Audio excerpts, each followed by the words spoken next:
अहम खबर आपको देते हैं कि इलेक्शन कमीशन का सुप्रीम कोर्ट के मखसूस नशिस्तों बारे फैसले पर अमल दरामद का फैसला सामने आया है। इलेक्शन कमीशन का इजलास जारी था। अब चीफ इलेक्शन कमिश्नर इस इजलास की सदारत कर रहे थे और अभी की खबर यह है कि इलेक्शन कमीशन ने सुप्रीम कोर्ट के मखसूस नशिस्तों बारे फैसले पर अमल दरामद का फैसला कर लिया है। इलेक्शन कमीशन का ये अहम इजलास, जिसकी सदारत chief election commissioner Sikandar Sultan Raja कर रहे थे, और इस इजलास का मकसद ये था कि सुप्रीम कोर्ट का मखसूस नशिस्तों बारे जो फैसला आया उस पर अमल दरामद किया जाए या इस हवाले से कोई और लाहेअमल इख्तियार करना है। ज़राए का ये कहना है कि मखसूस नशिस्तों बारे फैसले पर अमल दरामद का फैसला कर लिया गया है। अब किस तरह से अमल दरामद होगा, यकीनन इलेक्शन कमीशन इस बारे में मैकेनिज्म भी वाजे करेगा। Chief election commissioner Sikandar Sultan Raja की ज़ेर सदारत यह अहम इजलास 2 रोज़ ये इजलास जारी रहा। गुज़श्ता रोज़ भी हुआ था जो कि बग़ैर नतीजे के ख़त्म हो गया था, और आज एक बार फिर से ये इजलास हुआ। इलेक्शन कमीशन के लॉ विंग की जानिब से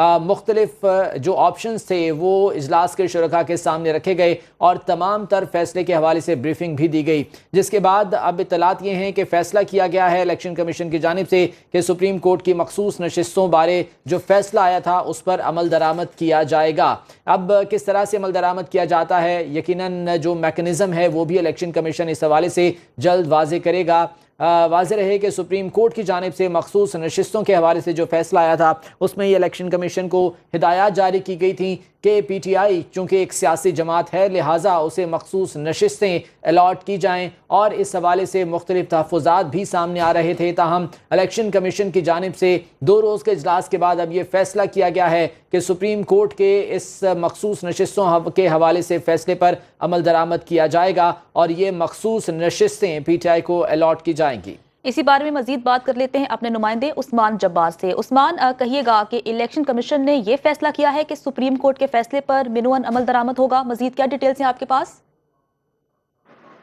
जी बिल्कुल, चीफ इलेक्शन कमीशन की सरबराही में जो अहम इजलास था वो ख़त्म हो चुका है और इजलास में फैसला किया गया है कि जो सुप्रीम कोर्ट का फैसला है उस पर मुकम्मल तौर पर अमल दरामद किया जाएगा। अलबत्ता इलेक्शन कमीशन की जानिब से ये हदायत की गई है जो उनकी लीगल टीम है, अगर सुप्रीम कोर्ट के फैसले में किसी किस्म कोई रुकावट दरपेश है तो इस मामले पर हम सुप्रीम कोर्ट से रुजू किया जाएगा, क्योंकि इलेक्शन कमीशन समझता है कि सुप्रीम कोर्ट जो फैसला दिया है उस पर हम मुकम्मल तौर पर अमल दरामद करेंगे और सुप्रीम कोर्ट एक आइनी इदारा है। अलबत्ता उन्होंने जो कमीशन ने यह भी फैसला किया है कि एक सियासी जमात की जानिब से इलेक्शन कमीशन उनके मेम्बरान से जो इस्तीफ़ा लेने का मुतालबा किया गया है वो मुज़िका ख़ैज़ है। इलेक्शन कमीशन एक आइनी इदारा है और ख़ुद मुख्तार इदारा है जो पाकिस्तान में फ्री एंड फेयर इलेक्शन करवाने का मैंडेट उसके पास है, और वो जब भी मुल्क में आम इंतखाबात होते हैं तो इलेक्शन कमीशन ना सिर्फ गैर जो है जो इलेक्शन कमीशन है वो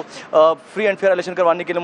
जो है वो मुतहद था, बल्कि इस बार जो इलेक्शन हुए उसमें इलेक्शन कमीशन ना सिर्फ पुरअमन इलेक्शन करवाए बल्कि अवाम की तायद जिस पार्टी को हासिल थी उनको जो वोट मिले इलेक्शन कमीशन ने उसको उस पर जो अमल दरामद उसको यकीनी बनाने के लिए तमाम तर जो इक़दाम थे वो जो है उठा रखे थे। ये वजह है कि आज जो इजलास हुआ था उसमें इलेक्शन कमीशन के अलावा जो मेम्बरान थे वो मौजूद थे, और सेक्रेटरी इलेक्शन कमीशन और लीगल टीम है उनकी जानिब से सुप्रीम कोर्ट के फैसले पर जो सुप्रीम कोर्ट जो फैसला था उस पर अमल दरामद के हवाले से पहले ये भी तजवीज़ सामने आ रही थी कि चूंकि अभी डिटेल जजमेंट सामने नहीं आई है, जारी नहीं की गई और कुछ अभाम भी मौजूद हैं, तो इस हवाले से ज़रा इंतज़ार कर लिया जाए या सुप्रीम कोर्ट से रुजू किया जाए। इस बारे में मुख्तलिफ जो इलेक्शन कमीशन हुकाम थे उनकी क्या राय सामने आई है? देखिए, इस हवाले से जब इजलास जारी है तो हमारा ज़रा का कहना था कि जो लॉ विंग था उनकी जानिब से ये कहा गया कि जो सुप्रीम कोर्ट का फैसला है चूँकि तफसीली फैसला अभी तक नहीं आया, जो मुख्तसर फैसला है उसमें कुछ अभाम है। जिस तरह के इलेक्शन कमीशन ने अपना एक फैसला दिया था कि जो सुन्नी इत्तेहाद कौंसिल हैं उनको मखसूस निशानी नहीं दी जा सकती, उसकी वजह यह बताई जा रही थी कि सुन्नी इत्तेहाद कौंसिल का जो अपना आइन है उसमें लिखा हुआ है कि जो गैर मुस्लिम है वो सुन्नी इत्तेहाद कौंसिल के मेंबर नहीं बन सकते। तो ये वजह है कि इलेक्शन कमीशन ने जो मखसूस नशिस्तें हैं वो सुन्नी इत्तेहाद कौंसिल को अलाट नहीं किया। अलबत्ता जो आज प्रेस रिलीज जारी उसमें यह भी कहा गया कि जो PTI के इंटर पार्टी इलेक्शंस हुए हैं इलेक्शन कमीशन को दुरुस्त नहीं समझता, और ये वो जो केस है ऑलरेडी इलेक्शन कमीशन में पेंडिंग है और 23 नवंबर को उसकी यहाँ पर हेयरिंग भी होनी है। इससे कबल भी इलेक्शन कमीशन की जानिब से PTI को 2 मौके दिए गए थे कि वो अपने इंटर पार्टी इलेक्शन करवाकर जो उनके नताइज हैं वो इलेक्शन कमीशन में जमा। जो केस है वो इलेक्शन कमीशन में ज़ेर समात है और उस पर समात होनी